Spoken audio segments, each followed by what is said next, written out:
Salut les filles. Ouais, vous savez ce que ça veut dire quand ça clignote là derrière, c'est parce que c'est la fête. Et salut les filles uniquement aujourd'hui. Voilà, on a fait tellement de vidéos avec salut les mecs, salut les gars, qu'on va faire une vidéo avec salut les filles. Voilà, c'est pas pour les mecs, vous allez regarder ailleurs, vous faites ce que vous voulez. Ben non, évidemment vous avez le droit de regarder. Et c'est la fête à Umbrella et à Aurore. Umbrella et Aurore qui vont recevoir ces deux engins là. Pas laquelle va avoir laquelle. Et on a donc ici le Aptima 2.8 qu'on a reçu d'un tonton allemand qui est à la base un brushless. Il s'en sort en 2S, 3S, ça bousille, on perd du cardan. Mais c'est pour une petite louloute de 6 ans qui s'est déjà roulée, puisqu'elle roule avec, si je me souviens bien, le E5 de son père, bridé. Problème évidemment du brushless, la patate au démarrage, enfin, c'est quand même un peu trop brutal. Donc on est ici sur un combo charbon avec un moteur 550, on va y venir de plus près après. Variateur qui prend LNMH et hélipo, comme ça la petite peut rouler tranquille avec LNMH tout seul, il n'y a pas de souci pour la sécurité, enfin quand même sous la surveillance mais on est tranquille. Et quand on est sur papa et avec, on peut rouler en lipo sans souci, avec un simple petit coup de bouton. Et ici on a le T2M Pirate Sniper, qui n'est rien d'autre qu'un BSD Racing, évidemment, rebadgé aussi sous plein d'autres marques, Aptima notamment ou autres, qui lui est en brushless, qu'on a reçu de Tonton Kirk, qui avait un brushless beaucoup trop puissant. On a remis quelque chose d'adéquat. Donc on a une bonne patate. Ces petites machines ne sont pas trop mauvaises. Moi j'aime bien. Activité mécanique, tout ça, ok, il y a toujours des lacunes, mais ça fait le travail. Et je pense que, puisqu'il y a la plus âgée des deux, si je ne me trompe pas, 13-14 ans par là, elle n'aura aucun souci à gérer cette machine. Et quand la petite, évidemment, nécessitera un brushless, il suffira de mettre un petit combo brushless là-dedans pour partir avec celui-là. Niveau du poids, on est quasiment pareil. C'est vrai que le 2.8, c'est un dixième super méga rallongé, il a donc le gabarit d'un 1.8. On a un petit châssis alu dessus et on a donc un moteur FTX 550, 12 ou 15 tours, je ne sais plus exactement. Le but de cette machine, c'est pas d'aller vite, c'est juste d'avoir une patate suffisante pour éclater une piote, mais sans forcer. Tonton nous avait fait une réparation sur l'aileron, il avait cassé le support d'aileron, donc on a une petite plaque en ferraille dessus, ça fait très bien le travail, l'engin est léger, donc ça pose pas de problème. La tour elle est flex, on a les amortis en plastique, mais c'est tout de l'hydraulique, c'est full roll mobile, on l'a réglé bien souple. Le gabarit de celle-ci est un peu plus grande, ça la rendra plus facile à piloter évidemment pour la piote. On a la petite radio avec Turbo Racing. Ces petites radios, ne pas confondre, il existe deux modèles. Il existe un modèle avec des petites piles AA et un modèle avec des piles AAA. Donc un peu plus grand au niveau du modèle. Les mêmes fonctions sont dessus. Pour ceux que ça intéresse, il y a une troisième voie, il y a une inversion des voies. Donc tu utilises la voie que tu as inversée, évidemment véhicule éteint. Ça c'est très important. Tu actionnes les gaz, tu appuies reverse, tu as inversé les gaz.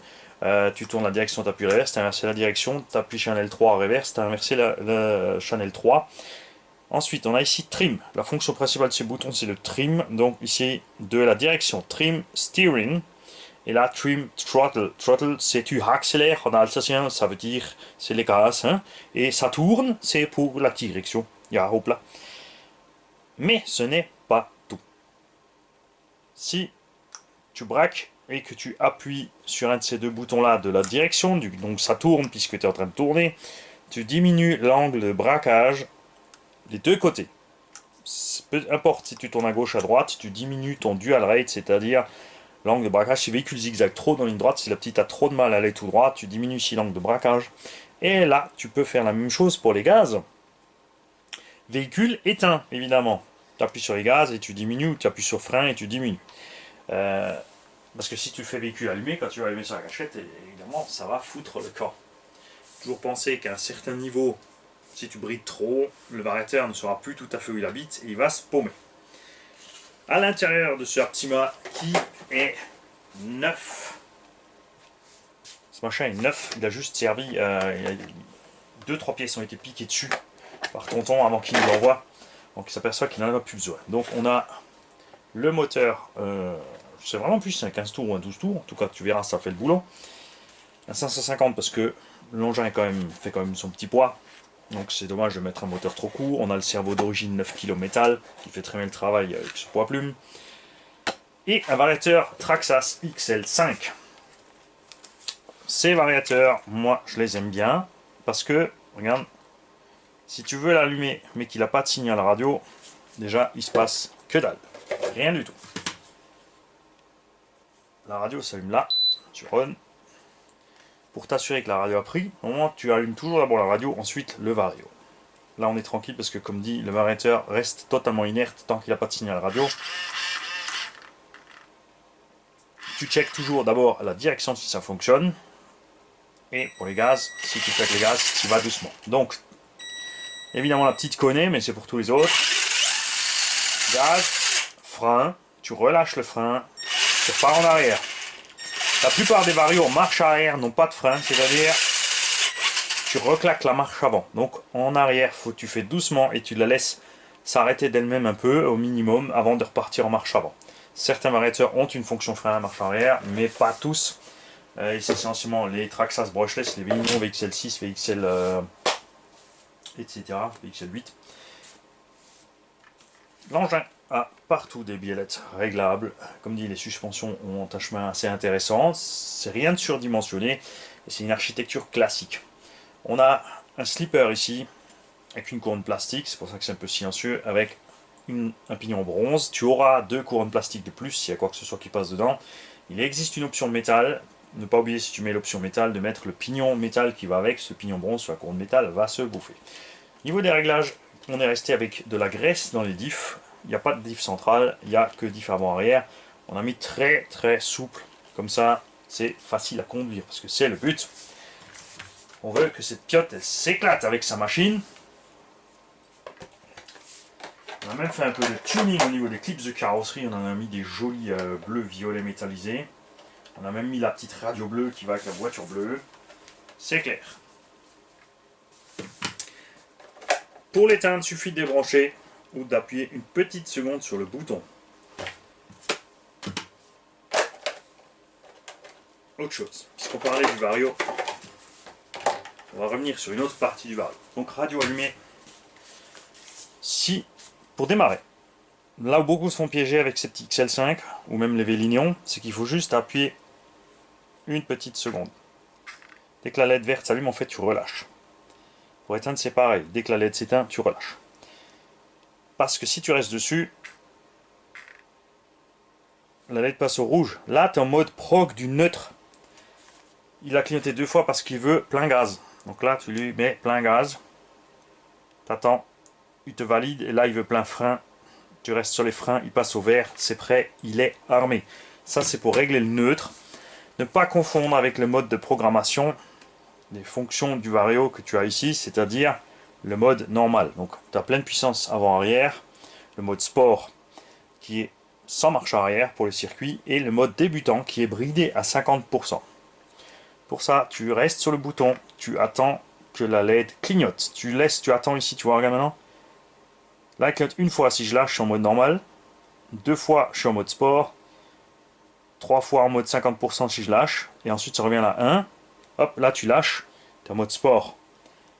Ça, c'est important de savoir, ne pas confondre avec le neutre. Je trouve que Traxxas aurait dû d'abord mettre le mode des passages sport et autres avant la prog du neutre. Souvent les gens, il y en a plein, surtout sur les X-Max ou les Erevo, qui m'appellent catastrophé, le véhicule fonctionne pas, ça marche pas, ou après avoir essayé de l'allumer, il part en avant, en arrière, il fait n'importe quoi, c'est parce qu'ils sont passés dans le mode de prog du neutre. Et ensuite, quand ça fonctionne pas, toujours le mauvais réflexe de paniquer et d'appuyer sur la gâchette frein à fond la caisse. Le vario, il prend une fonction qui passe par là et il a une donnée erronée, donc il fait n'importe quoi, c'est normal. Pour passer en mode NIMH, si jamais cette petite roule en NIMH, il faut... Je sais plus si c'est quand tu l'éteins ou quand tu l'allumes, je crois que c'est quand tu... Non, c'est oui, c'était ça. Donc là, il est allumé, on va laisser là. Tu l'éteins et tu attends que le caramel ait délicatement recouvert le yabon. Voilà. T'as vu? Il faut attendre 10 bonnes secondes.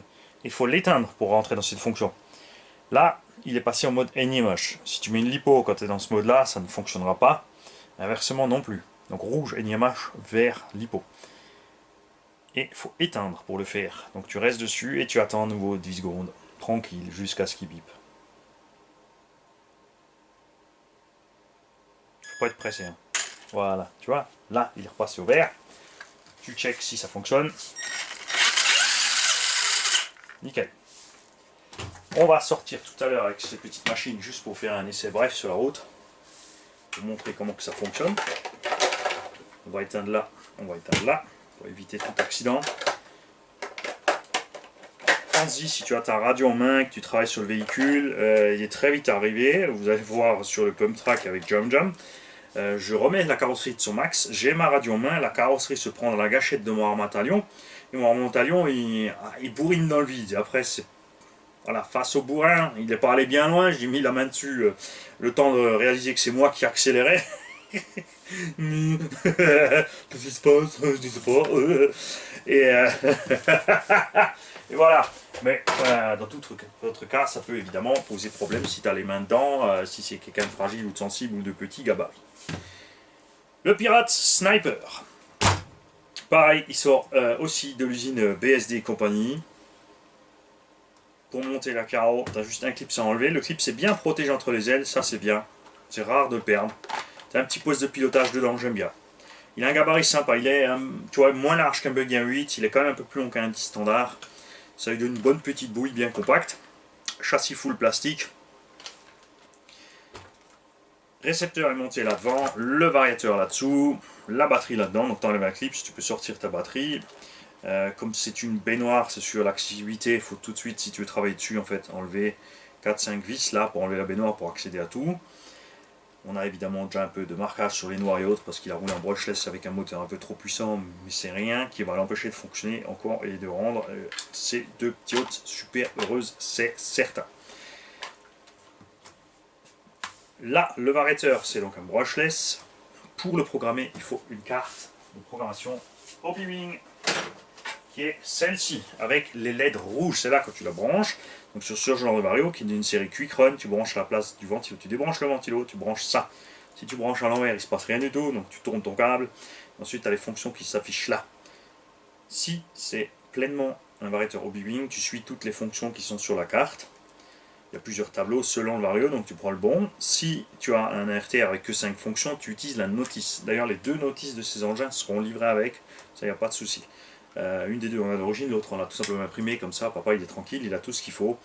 Dans tous les cas, si tu as n'importe quel variateur que tu peux programmer avec une carte Hobby qui n'est pas Hobby, tu oublies le tableau qui sont dessus et tu utilises la notice d'origine du véhicule, d'où provient le vario. Attention, parce que tu peux avoir évidemment un vario RTR qui vient d'un autre véhicule, si tu l'as équipé par après. Donc il faut savoir quel modèle c'est, pour ne pas faire n'importe quoi. Et il faut passer par là si il est programmable NIMH, mais c'est rare, ça devient de plus en plus rare, les varios qu'on peut utiliser en NIMH. De toute façon, on alimente un moteur brushless quand même, qui a déjà une bonne puissance ici, la NIMH, ça ne donnera pas grand chose. Ça va s'effondrer beaucoup trop vite. On a aussi des amortos hydrauliques, tu vois, qui sont réglés tranquillou. L'engin est quand même en bon état, on ne peut pas dire, les pneus sont en super état aussi. La radio s'allume ici. Ça c'est un peu dommage, on a une trappe ici, j'aurais bien vu le bouton d'allumage en dessous, parce que là la radio, quand elle tombe dans ton sac, tu allumes ou tu éteins ta radio, quand tu arrives sur place, ta batterie peut être vide, donc toujours bien s'assurer que les LED sont éteintes. Pour ouvrir le capot, tu as un petit bouton là. Tu as évidemment les fonctions d'inversion, de direction et de gaz. Le trim de direction, le trim de gaz, et la même chose que pour la petite, la toute petite, c'est le dual ray de la direction. Si ça zigzague trop, tu diminues ici l'angle de direction pour que ça soit moins brutal. Variateur du type Quick Run Hobby, enfin globalement les varios qui ont ce type de bouton 3 fils avec un petit bouton annexe ici, évidemment allumer et éteindre, il n'y a pas de mystère. Moi perso je me sers pas de mes interrupteurs, s'ils sont pas digital tu n'es pas obligé de t'en servir, donc je branche ou je débranche, fin de l'histoire, je laisse mon petit bouton ici allumé. Si tu as un problème de neutre là-dessus, tu as un trim sur la radio, c'est un variateur électronique, vraiment tu n'as pas besoin de ton trim, mais si quoi que ce soit se passe, tu as besoin de régler le trim, tu appuies sur le petit bouton annexe ici, tu mets le contact, dès que ça bip, tu lâches. Tu as vu là, ça c'est instantané, il y a certains varios, il faut attendre 3-4 secondes avant que ça bip. Quand ça bip comme ça, c'est qu'il veut le neutre. Donc tu t'assures d'être bien en zéro avec ton potard de trim et ta gâchette. Tu appuies un coup.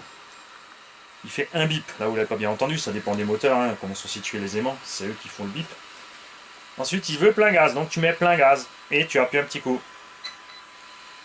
Là, il a bipé 2 fois. Tu mets frein à fond ou marche arrière à fond. Tu rappuies. Il bip 3 fois et dans la foulée 4 pour avoir validé. Là, la plupart sont armés. Tu peux partir direct. Certains, tu es obligé de les éteindre pour les rallumer, ça dépend des modèles. Ce petit machin prend 3S. Ne le fais pas. Ne le fais pas, reste en 2S si tu veux que ta machine dure. Voilà. C'est le seul conseil que je peux te donner. La cage se clipse ici sur le côté. C'est aussi un exemple que Hobbytech aurait pu suivre sur le P8 SL. Et voilà, le véhicule est prêt. Cerveau direction, c'est pareil, c'est le même que l'Apsima BSD, 9 kg, même si son badge est différemment, ça sort tout de la même usine.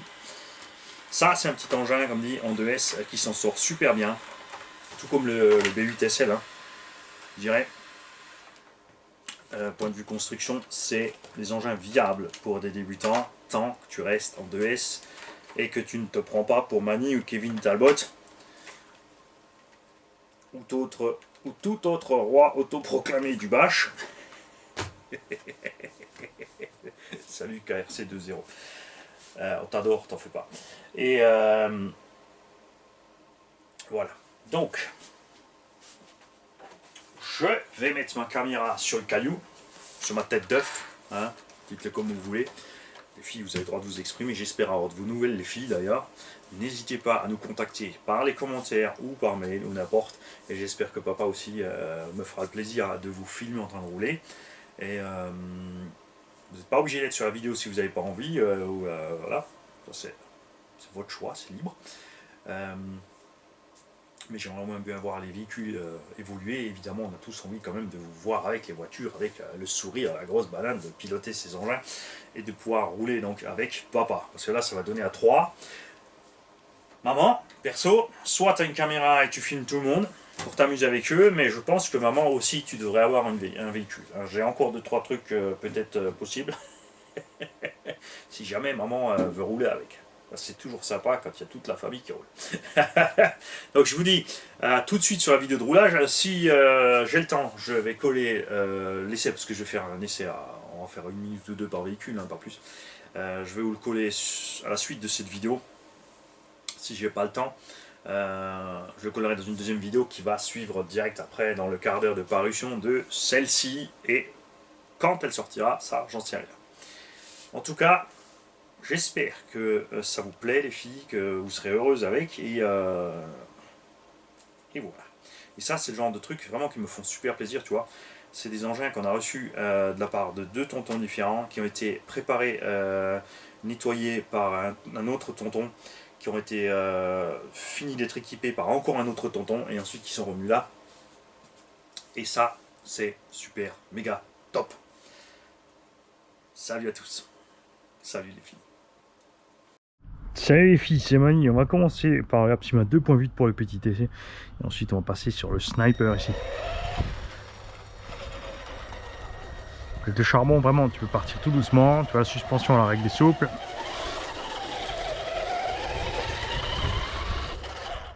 La gâchette est pas trop molle, donc ça va relativement bien gérer.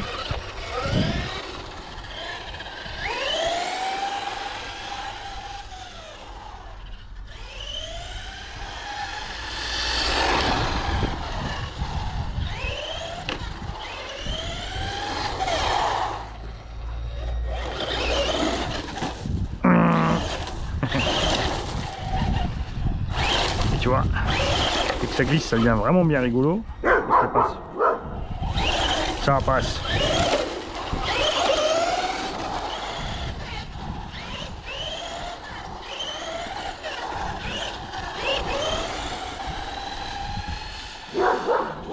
La portée, on est tranquille aussi. Et la radio est vraiment agréable.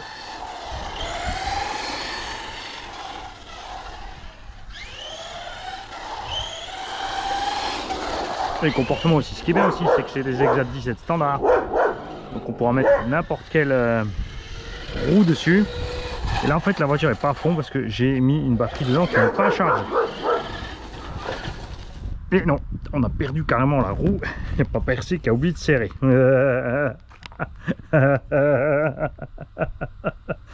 Bravo Mani, bien joué Mani. Alors on va laisser celle-là de côté. On va la laisser avec le petit accident. Regarde. Et on va passer sur l'autre. Et Papito, on espère que tu as tout serré là-dessus.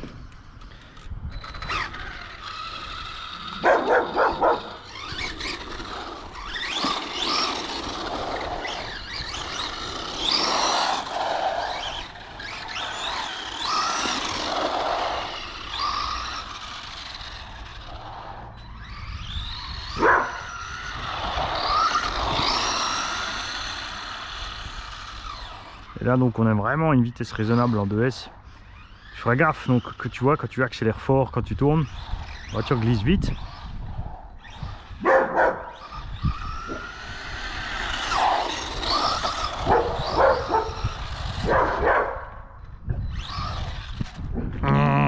Accident. Bravo Mani, bien joué Mani.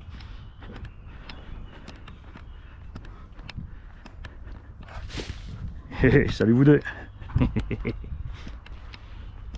Il y en a deux qui sont persuadés toujours que c'est une baballe là dehors qui se promène. Hop.